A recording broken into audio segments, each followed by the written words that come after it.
আইসিএসের বউ হওয়ার জন্য মেয়েদের রীতিমতো তপস্যা করিতে হয়, কিন্তু সব মেয়ে এ তপস্যার যোগ্য নয়। এ তপস্যা যে করে তার যথেষ্ট রূপ থাকা দরকার, নইলে ফল লাভের সম্ভাবনা খুবই কম। কোনো সুন্দরী মেয়েকে কলেজে পড়িতে দেখিলে সকলের আগে একথা মনে হওয়া অসঙ্গত নয় যে মেয়েটি আইসিএসের বউ হওয়ার জন্য তপস্যা করিতেছে। নইলে আর কলেজে পড়া কেন? তপস্যাই বা কী কারণে? বাংলাদেশে বরের অভাব নাহি। গৌরী যে ঠিক আইসিএসের বউ হওয়ার জন্য তপস্যা করিতেছিল এ কথা জোর করিয়া বলা যায় না, তবে মা বাপের আশার খবর তাহার জানা ছিল। ভবিষ্যৎ ভর্তাটির কথা ভাবিতে গিয়া যেসব চমক দেওয়া ছেলে ঝাঁ করিয়া বিলাত ঘুরিয়া আসিয়া 1000 টাকার কাছাকাছি মাহিনার চাকরি বাগাইয়া বসে, তেমনি একটি ছেলের কথাই সে ভাবিত। সাবধানতার তাহার অন্ত ছিল না। পাছে কোনো গোল বাঁধে এই ভয়ে কোনো দিন সে কোনো প্রেমিক ছেলেকে আমল দেয় নাহি। তার চেয়ে রূপে গুণে নিকৃষ্ট মেয়েরা যখন নিশ্চিন্ত মনে, কারণ তারা আইসিএসের আশা রাখিত না, ভালোবাসার খেলা খেলিত, তখন মাঝে মাঝে মন দুলিয়া উঠিলেও ভবিষ্যতের কথা ভাবিয়া সে আত্মসংবরণ করিত। ভাবিত, ওরা সাধারণ মেয়ে, ওদের কথা আলাদা। এখন একটু স্ফূর্তি করে না নিলে জীবনে হয়তো আর স্ফূর্তি করার সময়ই পাবে না। ভাবিয়া গৌরী প্রাণপণে তপস্যা করিত। সে তপস্যা সহজ নয়। পড়াশোনায় ভালো হওয়া চাই, অথচ রাত জাগিয়া পড়িলে রূপ নষ্ট হয়। আর শুধু কি পড়াশোনা, গান বাজনা শিখিতে কি কম সময় আর পরিশ্রম লাগে? ভোরে উঠিয়া রাত 10টা অবধি শুধু শেখো আর শেখো, তারপর 1 গ্লাস দুধ খাইয়া মুখে ক্রিম মাখিয়া শোও, আর এই ভাবিতে ভাবিতে ঘুমাও যে আর কতদিন। মাঝে মাঝে মাসে 1 দিন কি 2 দিন কি বড়জোর 3 দিন গৌরীর সহসা কিছুক্ষণের জন্য বৈরাগ্য আসিত। ওর মনে হইত এতখানি মূল্য দিয়া যাহা সে পাইবে তাহা মূল্যবান তো। বাবার যতদিন মোটর ছিল না ততদিন মনে হইত নিজেদের একটা কার থাকিলে বোধহয় সুখের অন্ত থাকে না, কিন্তু নিজেদের গাড়ি যখন হইল এমন কি সুখটা তাহার হইয়াছিল। কয়েকদিনের মধ্যে মোটর না থাকার অবস্থাটি এমন পরিপূর্ণভাবে অতিক্রান্ত হইয়া গিয়াছিল যে মোটর থাকার অবস্থাটিকে কোনো মূল্যই প্রায় দেওয়া সম্ভব হয় নাহি। কাম্য ভবিষ্যৎটাও যদি এমনিভাবে তাহাকে ঠকায়, তার চেয়ে প্রাণপণ চেষ্টায় আশাকে অবাস্তব রকম পুষ্ট না করিয়া জীবনের যে সহজ আশা আকাঙ্ক্ষাগুলি মানুষকে কখনো ঠকায় না সেগুলির চর্চা করিলে ভালো ফল হয় না? নিজেকে গ্রাস করিয়া ফেলিতে পারে নিজের মধ্যে এমন কিছু সৃষ্টি করা কি বুদ্ধিমতির লক্ষণ? তারপর নন্দলাল সেনের কল্যাণে যখন সত্য সত্যই সিদ্ধিলাভ হইল, তখন আর গৌরীর আফসোস করিবার কিছু রহিল না। আহ, এমন না হইলে জীবন! ভালোবাসাকে ভালোবাসা, টাকাকে টাকা, সম্মানকে সম্মান, তদুপরি চরম আভিজাত্য। ভালো খাওয়া, ভালো পড়া, চলাফেরা, কথাবার্তায় সভ্যতা ও ভব্যতা, বড় কথা ভাবা আর বড় কাজ করা, মনের অন্ধকার কোণগুলিকে আলোকিত করা, এ সমস্তের অতিরিক্ত কিছু সে যেন পাইয়াছে। জীবন যেন কী কারণে সূক্ষ্ম মোলায়েম আর্টিস্টিক। 100 টাকা দান করিয়া খুশি হইতে না পারার মতো একটা আশ্চর্য উদারতা যেন নানা রূপে নানা রসে জীবনে সঞ্চারিত হইয়াছে। হৃদয় উপবাসী নাহি, মস্তিষ্ক অবহেলিত নয়, জীবনে এক অপরূপ সামঞ্জস্য সম্ভব হইয়াছে। এর বেশি আর কি চাওয়া যায়? মানে সুখ আর কাকে বলে? জানিয়া বুঝিয়া সুখী হওয়াটা যে কি পরিমাণ বিস্ময়কর গৌরী তাহা বোঝে না। সে যে সুখী এ কথাটা সে জানিল কি করিয়া? হিসাব করিয়া নাকি? সুখের আবার হিসাব? মানুষ যখন সত্যই সুখে থাকে তখন তাহার সুখের চেতনা থাকে না, মানে তখন তার নিজের অবস্থা সম্বন্ধে মাথা ঘামাইবার সময়ের অভাব হয়। সে শুধু বাঁচে, জীবনটা অবাধে আপন মনে বহিয়া যায়। কেমন করিয়া যায় সে খবর জীবিত রাখে না। ক্লাব হইতে ফিরিয়া নন্দ যখন তাহাকে সংযত আগ্রহে ভদ্রভাবে চুম্বন করে, গৌরীর তখন অত্যন্ত আনন্দ হয়। কিন্তু আনন্দ সে শুধু উপভোগ করে না, আনন্দ যে হইয়াছে এবং কি কারণে কিভাবে হইয়াছে সে বিষয়েও সে সচেতন হইয়া ওঠে। অর্থাৎ একান্তভাবে যাহা তাহার হৃদয়ের জিনিস তার খানিকটা তাহার মাথায় চলিয়া যায়। ইহার কারণ সম্ভবত তাহার তপস্যা। মনটা অমনি হইয়া গিয়াছে। পালিশ করা পাওনাতে আনন্দ লাভের অভ্যাস যেমন ওই তপস্যা হইতেই সে পাইয়াছে, তেমনি সহজভাবে সে আনন্দকে গ্রহণ করিতে না পারার অভ্যাসও এই তপস্যাই যোগাইয়াছে। আগাম দাম চুকাইয়া দিয়া এমন অস্বাভাবিক একটা অবস্থায় সে সৃষ্টি করিয়া ফেলিয়াছে যে যাই সে পাক যাচাই করিয়া না দেখিয়া তা নেওয়ার ক্ষমতা নাহি। ঠকিবার আশঙ্কা তার এ জীবনে ঘুচিবার নয়। মানে যেমন করিয়াই হোক নিজেকে তার বোঝানো দরকার যে সে ঠকে নাহি। মনের মধ্যে এ কুঅভ্যাসটা সৃষ্টি না হইলে গৌরীর জীবনে আর 10টি একেলে মার্জিত রুচিসম্পন্না বধূর জীবনের চেয়ে অতিরিক্ত কোনো জটিলতা থাকিত কিনা সন্দেহ। রূপকথার রাজকন্যা ভিন্ন সকল অবস্থার সকল শোচনীয় নয় ও তৃষ্ণা চাপিয়া রাখিয়াও সুখী হওয়া যায়।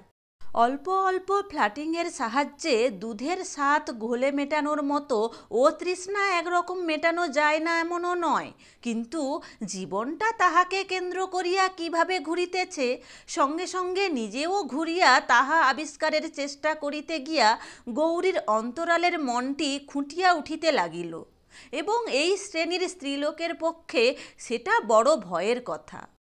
কারণ জীবনের প্রতি অতিরিক্ত বাধ্য বলিয়া ইহাদের মধ্যে একটা অপরূপ অবাধ্যতা থাকে। একটা খুব ছোট উদাহরণ দিতে গেলে বলা যায়, বিবাহের আগে আর 5টি সাধারণ মেয়ের দেখা দেখি তারও যে অল্প একটু প্রেম করার ব্যাকুল কামনা জাগিত, সেটা এই স্বয়ংক্রিয় অবাধ্যতা ভিন্ন আর কিছু নয়। মনে গোলমাল না থাকিলে মেয়েরা ভালোবাসার খেলা খেলিতে না পারার জন্য মনে মনে কাঁদিয়া ফেলিতে চায় না। হয় সত্য সত্যই ভালোবাসে, না হয় স্রেফ ভালোবাসে না, এবং দুটি অবস্থাতেই সমান সুখী থাকে। গৌরীর মধ্যে এই জটিল অথচ প্রবল অবাধ্যতা না থাকিলে দুষ্টু বন্ধুদের নকল করার কথা মনে করিলেও তার হাসি আসিত, মজা লাগিত। নির্বিকার চিত্তে সে নিজেকে বলিতে পারিত, খুব যা হোক আমি, এবং বলিয়া হয়তো সামান্য একটু প্রেম করিত। কারণ প্রেম যে সে করে নাহি সেটা জীবনের প্রতি অতিরিক্ত বাধ্যতাবশত অথবা তা ভিতরের অপরূপ অবাধ্যতার জন্য এ কথা জোর করিয়া বলা যায় না। হৃদয়ের এমন অনেক বিদ্রোহ আছে আপনাকে প্রতিহত করে। বিকালে একবার অ্যাডিশনাল জজের বাড়ি যাওয়ার দরকার ছিল। জজটি বাঙালি এবং বৃদ্ধ। প্রথামত রিটায়ার করার আগে একটু অ্যাডিশনাল জজগিরি করিয়া দিতেছেন এবং সম্ভবত আগামী নববর্ষে একটা উপাধি লাভ করিবেন। লোকটি যেমন সেকেলে তেমনি কৃপণ। পরিবারটি প্রকাণ্ড, নারীর জীবনে যতখানি রুক্ষতার প্রয়োজন তার আভাসটা 5টি মেয়ের। 5 জনেরই বিবাহ হইয়া গিয়াছে এবং 2টি ছেলের বউ ঘরে আসিয়াছে। মেজ বউ আর 3 কন্যা সহ বাড়ির গৃহিণীর গত রবিবার গৌরীর সঙ্গে দেখা করতে গিয়াছিলেন। ঠিক দুপুরবেলা মানুষ যখন দরজা জানালা বন্ধ করিয়া ঘরের ভিতর আবছা অন্ধকারে বিশ্রাম করে। সঙ্গে গিয়াছিল মেজ ছেলে, কোনো বিপদ আপদ না হয়। কিন্তু তার সঙ্গে আসিবার আসল কারণটা অনুমান করিতে গৌরীর বিলম্ব হয় নাহি। সর্দারি করা ছাড়া ওর দ্বিতীয় উদ্দেশ্য ছিল না। সর্দারি করার উপযুক্ত লোকই সে বটে। যেমন স্থূল অসভ্য চেহারা, তেমনই রূঢ় ব্যবহার, অমার্জিত কথাবার্তা। কয়েক মিনিটের মধ্যে গৌরীর বুঝিতে বাকি থাকে নাহি যে যদিও ওর নাম অভয়, বাড়িশুদ্ধ সকলে ওকে ভয় করিয়া চলে। বুঝিয়া সে বিশেষভাবে বউটিকে লক্ষ্য করিয়াছিল। অঙ্গে সন্তান সম্ভাবনার সুস্পষ্ট লক্ষণ, আর মুখে গৌরীর চেয়ে গায়ের রং ফর্সা হওয়ার গর্ব ছাড়া দুঃখ বা আফসোসের ইঙ্গিতটুকুও আবিষ্কার করা যায় নাহি। জীবনে সে যে ঠকিয়াছে তাহাকে দেখিয়া এ কথা মনে করা যায় না। গৌরী আশ্চর্য হইয়া গিয়াছিল। মেয়েটার মধ্যে আশেপাশের অভাব তাহার ভালো লাগে নাহি। যে নিয়ম তাহার নিজের জীবনে খাটিয়াছে এ যেন তার ব্যতিক্রম। অবশ্য বিশেষ কিছু আশা করা বা অসাধারণ কোনো দাবি থাকার উপযুক্ত মেয়েও নয়। তবু যা সে পাইয়াছে তাই নিয়া খুশি থাকা ওর উচিত হয় নাহি।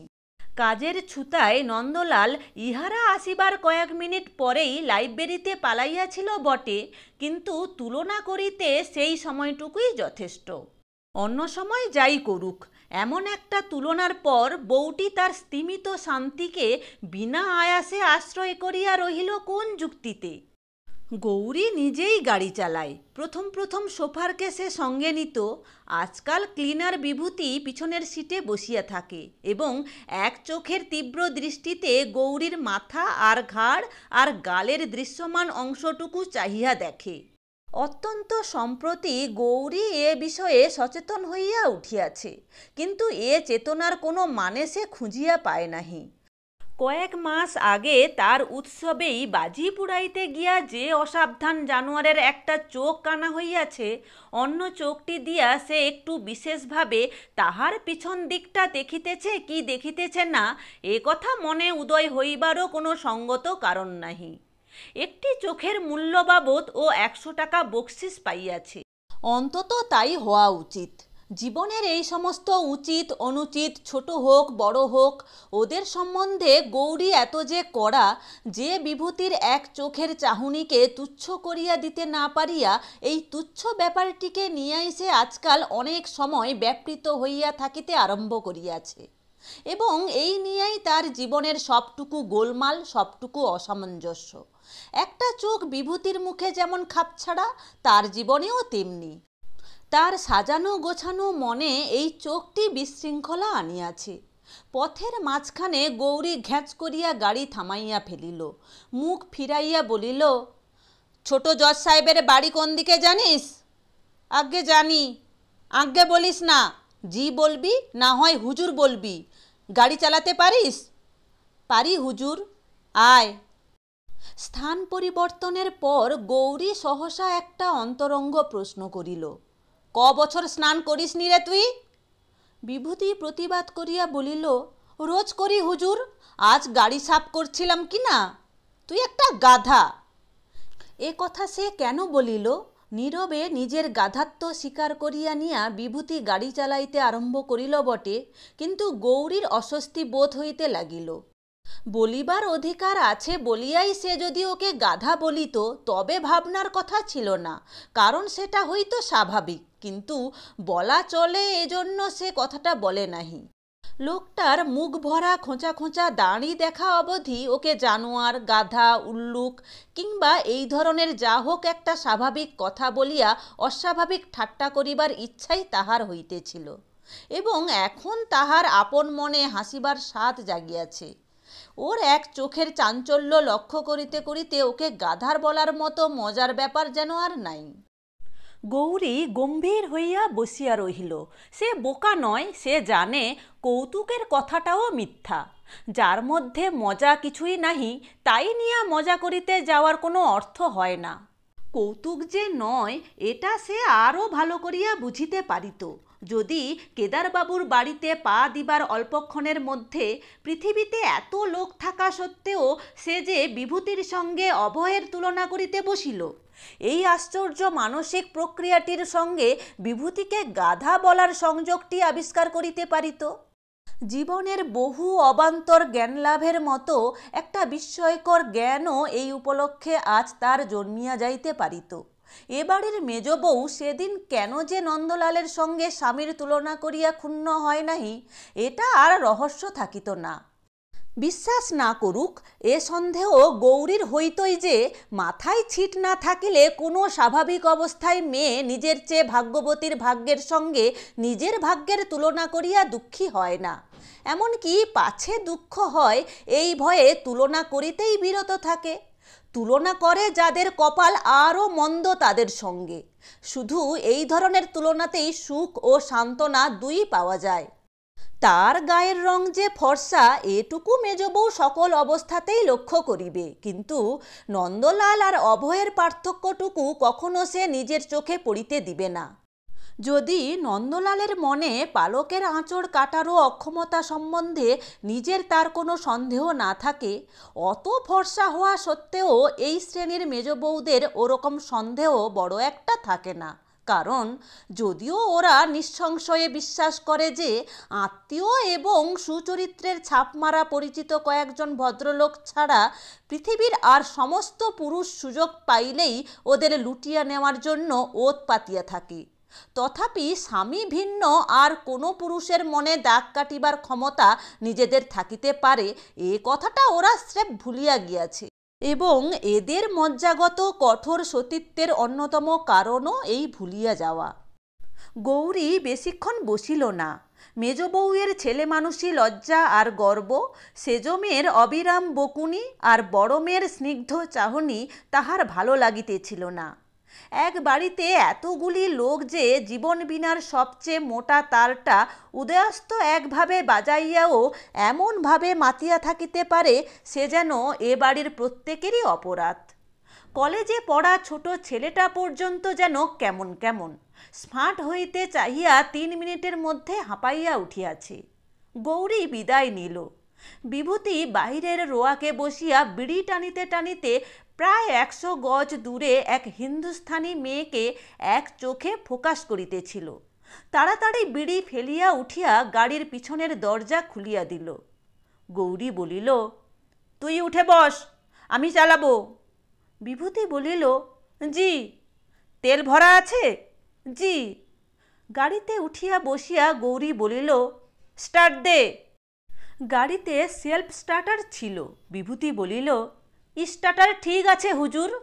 গৌরী ধমক দিয়া বলিল, তুই স্টার্ট দে তো। গৌরীর জুতায় গৌরীর পায়ে হাত বুলাইয়া বিভূতি হাতল খুঁজি নিয়া গেল। হাতল ঘুরাইবার সময় ওকে যমদূতের মতো দেখাইবে।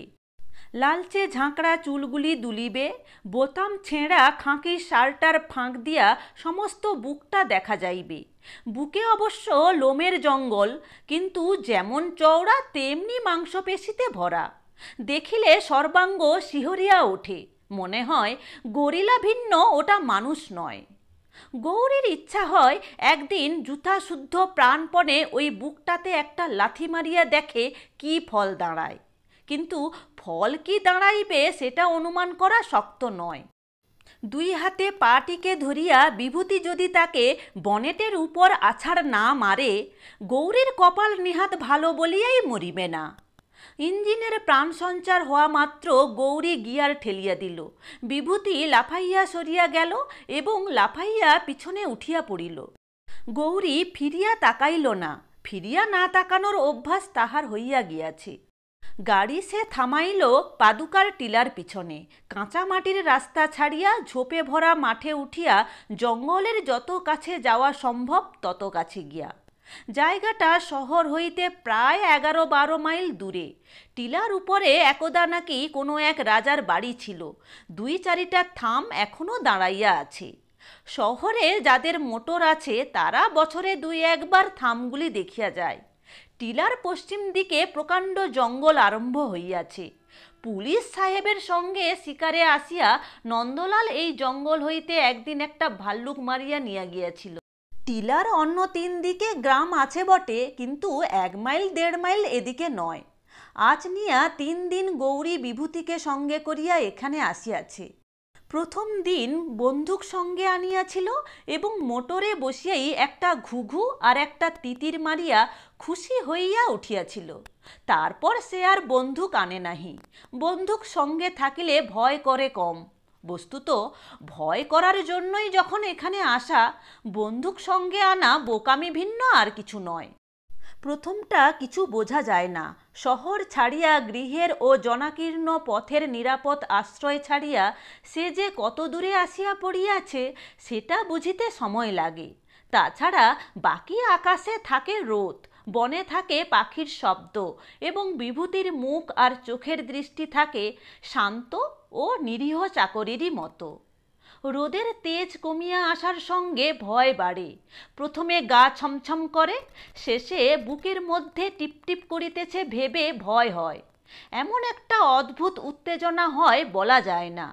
শুধু বনের জন্তুর ভয় নয়, নির্জনতার ভয় নয়, বিভূতির ভয়টাই আর সমস্ত ভয়কে ছাপাইয়া ওঠে। এখানে পৌঁছিয়াই বিভূতি নিচে নামিয়া দাঁড়ায়। গৌরী বলে, কোথাও যাস না, আমার ভয় করবে। না হুজুর, বলিয়া বিভূতি অদূরে একটা পাথরে চুপচাপ বসিয়া থাকে। তাহার চোখের কুটিল সকাম দৃষ্টি বারবার গৌরীর দিকে ফিরিয়া আসে।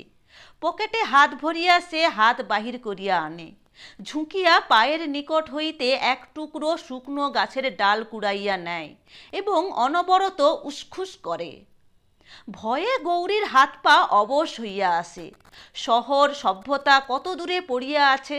এই নির্জন নিস্তব্ধ বনপ্রান্তে সে আর ওই অতিকায় গোয়ার পুরুষটির মধ্যে ব্যবধান রইয়াছে শুধু পাতানো প্রভুভৃত্যের সম্পর্ক। কি ভয়ানক! একবার যদি মানুষের সৃষ্টি করা এই দুর্বল বাধাটির বিরুদ্ধে ভগবানের সৃষ্টি করা ওর ভিতরকার বন্যতা রুখিয়া ওঠে, ভালোই ভালোই আজ আর বাড়ি ফেরার কোনো উপায় থাকিবে না। আজ আসিয়া পৌঁছিতেই বেলা বাড়িয়া গিয়াছিল। বিভূতি বোধ হয় আজ সারাদিন ধরিয়া কোনো একটা সংকল্প স্থির করিয়াছে।